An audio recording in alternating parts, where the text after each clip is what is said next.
Hi everybody. Today I'm going to show you how to create a simple podcast that you can upload into a Blackboard assessment. And actually then the students can listen to that podcast as part of answering a question or a series of questions that you've posed for them. So this is sort of what it would look like when we're all done. I'm showing you what the end product would look like, and I've got a couple different podcasts here, and you can see that there's a little play button here and a series of, these are just questions that aren't real, of course, but they would have a correct answer associated with whatever it is that you're asking them to listen to. So this could be maybe a music clip, some excerpt from some concert, or a musician, or a famous speaker, something historical. So if I play, what is podcasting? you can see that I get a player. It's all that over comes the up. place. Everyone is talking about it. You can see the VU meter. It's all over the internet. All podcasts. Pause that. You can see that the player has obviously the audio view out here. I've got some information about the podcast. I can go full screen. I can turn the visualizer on or off. I can control the audio. And there's some sharing options as well. So I can have multiple little players embedded inside of a test. These just happen to be different widths. This one's 390 pixels and this one's 350 pixels or something, but you can have unlimited numbers of these inside of a test. So let's show you how it's made. I'm using a product called Podomatic. Although we have a podcasting application built into our Campus Pack product, it lacks one serious feature in that we can't embed that podcast into another application.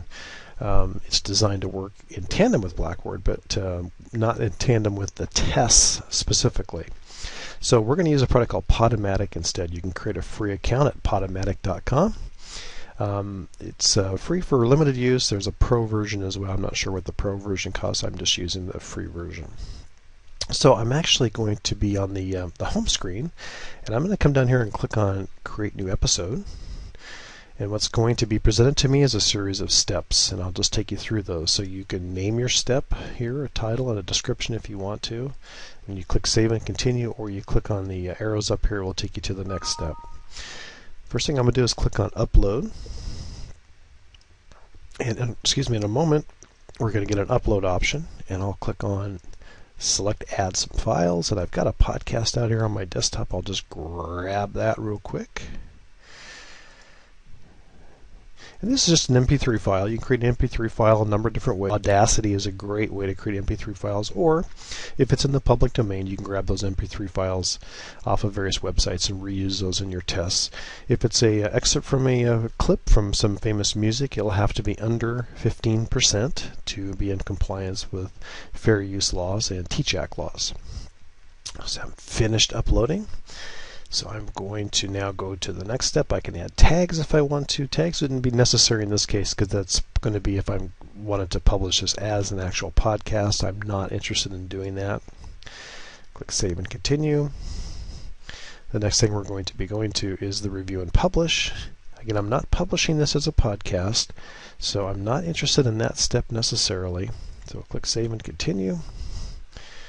But I am interested in this last step, Promote. And it says if you want to wait here, you can click to see if your link has been published. I'll go ahead and click. And you can see that some options are presented to me. I can email this podcast. I can post it to one of the social media applications, post it to Delicious or Dig. But I'm interested in the embed. So I'm going to click on Embed Player, and you can see that it comes up with some options. There's colors you can choose here if you'd like in terms of the visual readout. There's like a red visualizer if you want to, and it changes and updates to show you what each one of those looks like. Now this is the size of the window by default, and that's way too large. I really don't want the test to be consumed with a bunch of large windows, so I'm going to actually make that a little bit smaller. You notice that that is 480 pixels wide by 360 pixels tall. So I'm going to create a custom version of that in just a minute, but before I do that, I want you to see this step right here where it says copy the code, this code right here, using either what's called iframe or object code. And I want to use the object code version rather than the iframe. iframe is for inline frame. I want the object code, which is more compatible with browsers. So I'll select object code before I do anything else, because if you try and select that afterwards, you'll have to just go through and make all those changes again because it refreshes the page. So what I'm going to do is make a width of 480 pixels and a height of 100 pixels, so not very tall. And what's going to happen is it's going to refresh itself here in just a minute and show you what it looks like as a 480 pixel wide by 100 pixel tall player. As it's refreshing, I'm going to come in here and I can just show you that this is the code that I'm going to want here in just a minute. So there's what the player is going to look like, which is fine. That's a perfect size. So I'm going to copy, Control-C, highlight and copy that code that's in this little box down here. You can see it's a bunch of HTML and so forth and some other JavaScript types of things. I'm going to copy all that. I'm going to go back into Blackboard. And I'm building my test, so I'm going to make a multiple choice question. And the question canvas is going to come up here in just a second. And while that's loading, I'm going to go ahead and click up here and type in, this will be question, say 3 or whichever I'm working on. Now I want you to notice this little drop down arrow here. It exposes more tools. I'm going to click on the option to toggle over to HTML.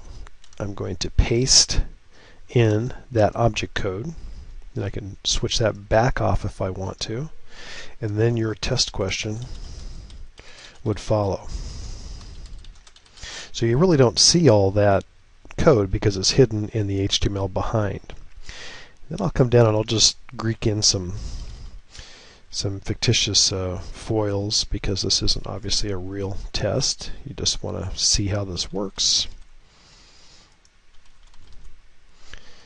And then finally, let's see, I got there's the 4th foil. And we will submit. And what you're going to see now is this. Now notice these are different widths because I was playing with some different widths for the players. These are all 100 pixels high. This happens to be 480 pixels wide, and this is 380 pixels wide, and so forth. Notice that they don't start playing automatically, and that's important.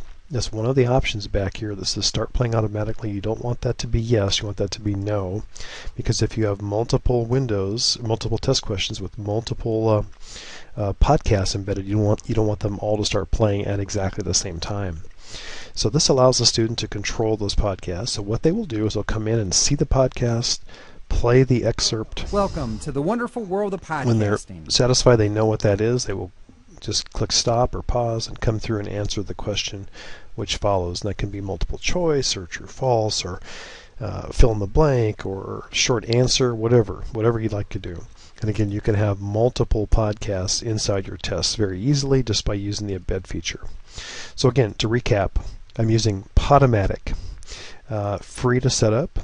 Go to the home once you get your account set up. Add new episode. Follow through the steps and then upload your file. You'll want to have that MP3 file pre-created, either something you do or that you have ready to go. It has to be an MP3 file. Follow the steps through, review, publish, and then promote. And then once you get to the promote stage, grab that code, that special code, that embed code. Make sure it's the object code instead of the inline frame code. Make the size of player that you want. Again, 100 pixels high is more than enough. In fact, that's even a little bit too tall itself, but that's fine. You can make that shorter if you want to as well. Grab that code, come back to Blackboard, and paste it in. And you have a very simple embedded audio file which goes along with your test questions. So simple to use, and it blends some cool technologies.